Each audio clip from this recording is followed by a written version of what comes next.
Hello दोस्तों, नमस्ते। कैसे हैं आप सब। आज की कहानी है अफसर बिटिया। कहानी को पूरा सुने, अच्छी लगे तो लाइक शेयर और चैनल को सब्सक्राइब कर दे। धन्यवाद। शामली बेटा, लेप लगा लिया कि नहीं? कितनी बार बोलना पड़ता है तुझे, लेप लगा ले, लेकिन इस लड़की के कान में आवाज़ ही नहीं जाती। जब देखो कमरे में घुसी रहती है और किताबों में सिर फोड़ती रहती है। बंद कर इसे और लेप लगाकर आंखों पर ये गुलाब जल लगाकर थोड़ी देर सो जा। अभी उन लोगों के आने में टाइम है, शायद शाम तक आएंगे। ये सुधा जी है, शामली की माँ, जो एक सीधी सादी घरेलू महिला है। उनके पति यानी शामली के पिता पोस्ट ऑफिस में क्लार्क है। शामली की एक छोटी बहन है और दो छोटे भाई हैं। शामली अपने माता पिता, छोटे भाई बहन और दादी के साथ छोटे से गांव में रहती है। पढ़ने में बहुत होशियार, हमेशा टॉप करने वाली, मृदुभाषी और घर में भी माँ पिता का हाथ बटाने वाली, ऐसी है शामली। शामली पढ़ लिख कर जीवन में कुछ करना चाहती थी, कुछ बनना चाहती थी, ताकि उसके माता पिता को और गांव के लोगों को उस पर गर्व हो। लेकिन गांव में आज भी बेटी को 18 साल होते ही उसकी शादी करवा दी जाती थी। आज शामली को देखने के लिए लड़के वाले आने वाले थे, इसलिए घर में सुबह से तैयारी चल रही है। विशेष रूप से शामली के सांवले रंग को गोरा बनाने की कवायद चल रही है। माँ, मुझे शादी नहीं करनी है। क्यों आप लोग मेरी बात नहीं सुन रहे? कम से कम इतना सोच लेते कि इस साल मेरा एग्ज़ाम है 12वीं का, मैं कैसे पढ़ूंगी। माँ प्लीज़, मैं शादी नहीं करना चाहती, मैं पढ़ना चाहती हूँ, कुछ करना चाहती हूँ। माँ, आप तो मेरी बात समझो। सुधा जी, देख बिटिया, हमें जितना पढ़ाना लिखाना था सो हमने पढ़ा दिया, ताकि लोग ये ना कहे कि बिटिया को पढ़ाया लिखाया नहीं। अब जो करना हो अपने घर जाकर करना, समझी? तेरी छोटी बहन भी है, तेरा ब्याह हो जाएगा तभी तो उसके बारे में सोचें। फिर तेरे भाइयों के लिए भी तो करना है। गांव में देखा है, तेरी उम्र की लड़कियों के ब्याह हो गए, कुछ के तो बच्चे भी हो गए। घर के बाहर निकलते ही शर्म आती है। लोग पूछते हैं कि बेटी का ब्याह क्यों नहीं हो रहा है, और तू है कि ये सब लेकर बैठी है। अरे हमारी इज्जत की परवाह नहीं है क्या? तो कम से कम दादी के बारे में सोच, जो तुझे इतना प्यार करती है। उनकी भी उम्र हो गई है। उनकी ये इच्छा है कि मरने से पहले अपने शामली को दुल्हन बने देख लूँ। क्या तू उनकी छोटी सी इच्छा भी पूरी नहीं कर सकती? तेरे लिए दादी की इच्छा, भाई बहन का भविष्य और पिता का सम्मान, इन सब का कोई मतलब नहीं?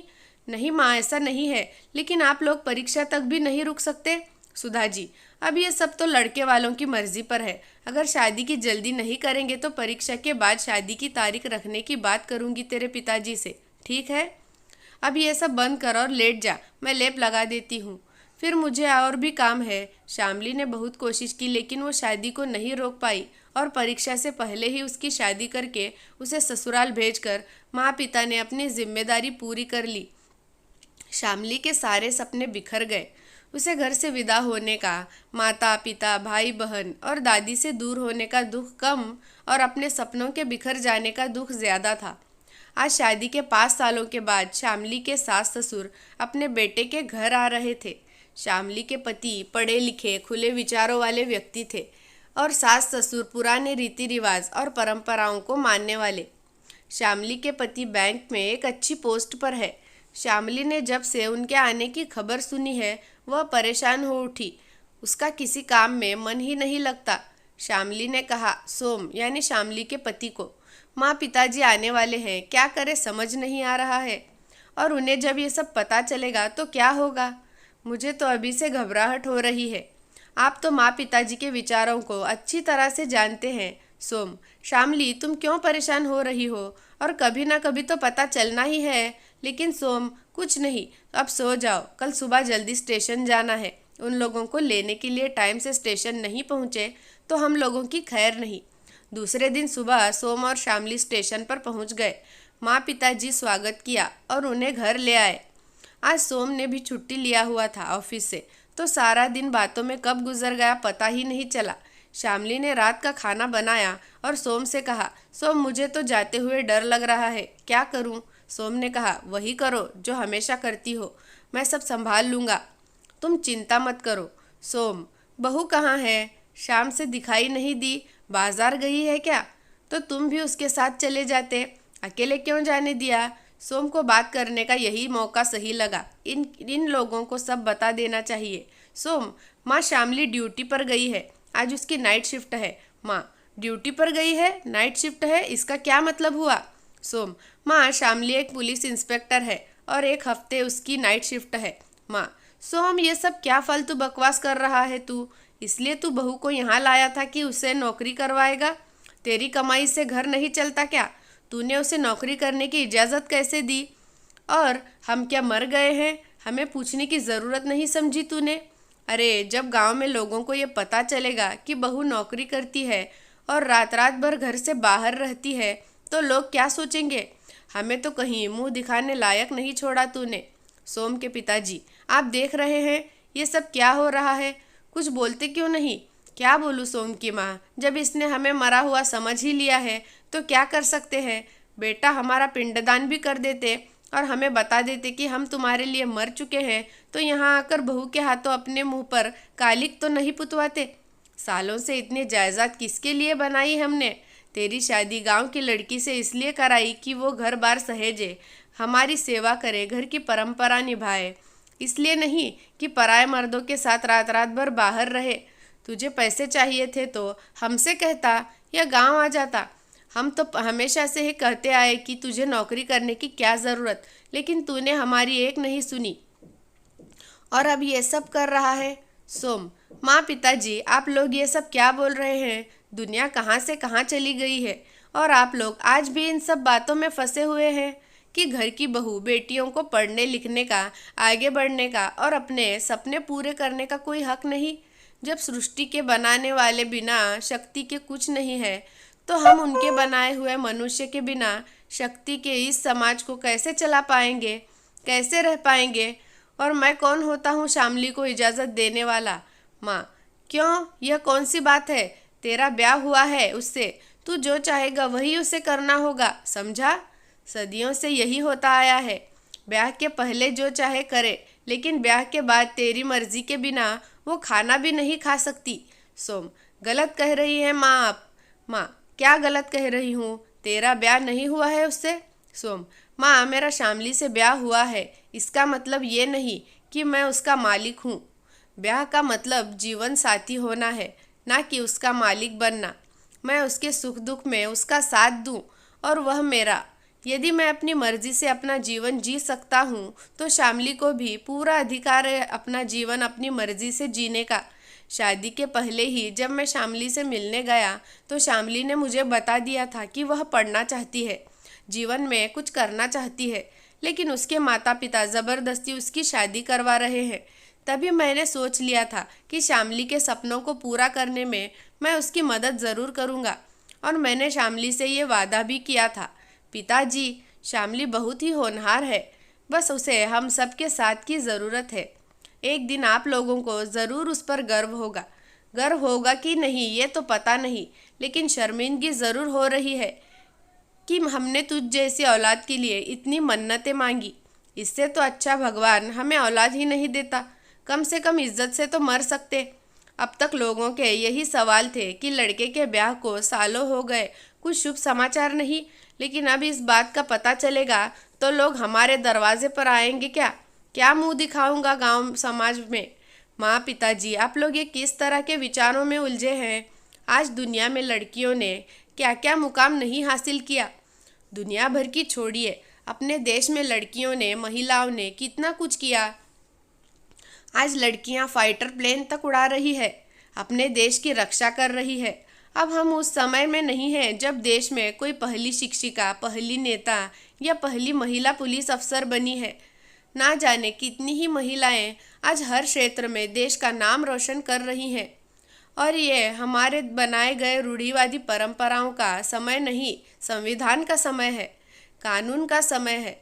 भारतीय संविधान सबको समानता का अधिकार की गारंटी देता है, जिसमें सब बराबर हैं, फिर वह चाहे महिला हो या पुरुष। पिताजी एक बात बताइए, जब मैं छोटा था तो आपसे अपने बगीचे में सिर्फ पीले रंग के फूल के पौधे लगाने की जिद करता था, क्योंकि मुझे पीला रंग बहुत पसंद था। तब आप मुझे समझाते थे कि सिर्फ एक रंग के फूल होंगे तो हमारा बगीचा अच्छा नहीं लगेगा। शुरू में तो जब फूल खिलेंगे तो अच्छा लगेगा, लेकिन एक ही रंग को देखकर हम बोर हो जाएंगे।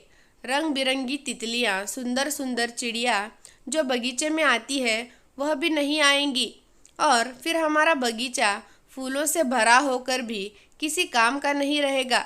इसलिए बगीचे में रंग बिरंगे फूलों के पौधे लगाने चाहिए जिससे बगीचे की सुंदरता बनी रहे और हम लोग उसका लाभ भी उठा सके। तो पिताजी, माँ, आप लोग ही बताइए, क्या हमारा समाज किसी बगीचे से कम है? अगर इसमें एक ही तरह के फूल या पेड़ों का महत्व दिया जाए तो क्या हमारे समाज की, देश की उन्नति और तरक्की हो पाएगी जिसका सपना हम देखते हैं? तुम कुछ भी कहो, हम तुम्हारे लिए अपने धर्म और परंपराओं में आग नहीं लगा सकते। पिताजी, इसमें धर्म और परंपराओं में आग लगाने वाली बात कहाँ से आ गई? धर्म की किस किताब में लिखा है कि महिलाओं को उनकी मर्जी से जीने का अधिकार नहीं है, या उन्हें हम पुरुषों का सेवक बनकर ईश्वर ने इस धरती पर भेजा है? इस संसार में दोनों की समान आवश्यकता है। हमारे धर्म में तो महिलाओं को वो सम्मान और अधिकार दिया जो आज हम सोच भी नहीं सकते। यहाँ तक कि अपना जीवन साथी चुनने का भी अधिकार दिया है। लेकिन हम आजकल के पुरुष प्रधान समाज, जिसे महिलाओं के बुद्धि, ज्ञान और उनकी तर्क शक्ति, इन सब से भय लगने लगा है और पुरुषों के अहंकार को चोट ना पहुँचे, इसलिए उन्होंने रीति रिवाज और परंपराओं के नाम पर बांध कर रखा गया है ताकि वो पुरुषों से आगे ना बढ़ सके। पिताजी, हमारे देश में शिक्षा का इतना अभाव रहा कि हमें ये समझ ही नहीं पाए कि हमारे धर्म ने नहीं, हमें गुलाम बनाकर इतने साल हम पर राज करने वाले अंग्रेज़ों के बनाए कानून ने महिलाओं से उनकी स्वतंत्रता, उनका अधिकार छीन लिया और हमारे धर्म को तोड़ मरोड़ कर हमारे सामने परोस दिया। महिलाओं को शिक्षित नहीं होने दिया और विवाह होते ही पिता के घर से सारे अधिकार खत्म करने का नियम अंग्रेज़ों ने अपने फ़ायदे के लिए बनाया, ना कि हमारे धर्म ने। उन्होंने अपने फ़ायदे के लिए जो भी किया उसे धर्म का नाम लगा दिया, क्योंकि उन्हें पता था कि धर्म के नाम पर हम कुछ भी मान लेंगे, और वही हुआ। उसे हम आज तक मान रहे हैं। हमारे धर्म में तो यह भी लिखा है कि महिलाओं का सम्मान करें, वह लक्ष्मी, सरस्वती और माँ शक्ति का रूप है। तो फिर महिलाओं के खिलाफ आपराधिक मामले क्यों बढ़ते जा रहे हैं? अपराध करते समय धर्म की याद नहीं आती? जब महिलाओं ने अपने सम्मान की रक्षा खुद करनी चाहिए और जीवन में आगे बढ़ना चाहा तो संस्कार और धर्म की याद आ गई। लड़के कितना भी गलत काम कर ले, हम उन्हें माफ़ कर देते हैं या नज़रअंदाज कर देते हैं। वहीं अगर कोई लड़की हंसकर बात कर ले तो हमारी इज्जत चली जाती है, हम उसे चरित्रहीन होने का खिताब दे देते हैं। मुझे तो आज तक समझ नहीं आया कि कोई अकेला कैसे चरित्रहीन हो सकता है। अगर है तो दोनों है, वरना कोई नहीं। पिताजी, हमें भी समाज रूपी इस बगीचे में सभी फूलों को लगाना होगा, तभी हमारा बगीचा सुंदर और गुणकारी होगा और आने वाली पीढ़ियों के अच्छे व्यक्तित्व निर्माण में मदद मिलेगी। पिताजी, हमें इस तरह के विचारों को त्याग कर आगे बढ़ना होगा। शायद तुम सही कह रहे हो बेटा, लेकिन दुनिया वालों को कैसे बदलेंगे? सोम, पिताजी, आपको दुनिया वालों को नहीं, सिर्फ स्वयं को बदलने की आवश्यकता है। दुनिया अपने आप बदल जाएगी। पिताजी, हमारे विचारों की यह लड़ाई तो चलती ही रहेगी, लेकिन अब खाना खाने का समय हो गया है। चलिए खाना खा लीजिए। सोम ने खाना गरम किया और माँ, पिताजी और अपने लिए प्लेट लगाई। सब खाना खा रहे थे। तभी सोम के फ़ोन पर एक मैसेज आया। सोम ने मैसेज देखा और मुस्कुराने लगा। सोम को देखकर उसकी माँ ने पूछा, क्या बात है सोम, इतना खुश किस बात से है? खुशी की तो कोई बात हो नहीं रही है, बल्कि उल्टे हमारा तो डूब मरने को जी चाह रहा है। माँ, पिताजी, मैंने कहा था ना, एक दिन आप लोगों को शामली पर गर्व होगा। वह दिन आज है। शामली का मैसेज था, उसने आईएएस का एग्ज़ाम पास कर लिया है। आपकी बहू अब आईएएस ऑफिसर बन गई है। माँ, पिताजी। माँ को इस बात से खुशी नहीं हुई। उन्हें देखकर तो फिलहाल ऐसा ही लगा, लेकिन पिताजी के चेहरे पर ज़रूर मुस्कान आ गई और बोले, शामली की ड्यूटी कितने बजे ख़त्म होती है? तो दोस्तों, ये कहानी थी हमारी विमेन एम्पावरमेंट की। आपको कहानी कैसी लगी कमेंट करके ज़रूर बताएं।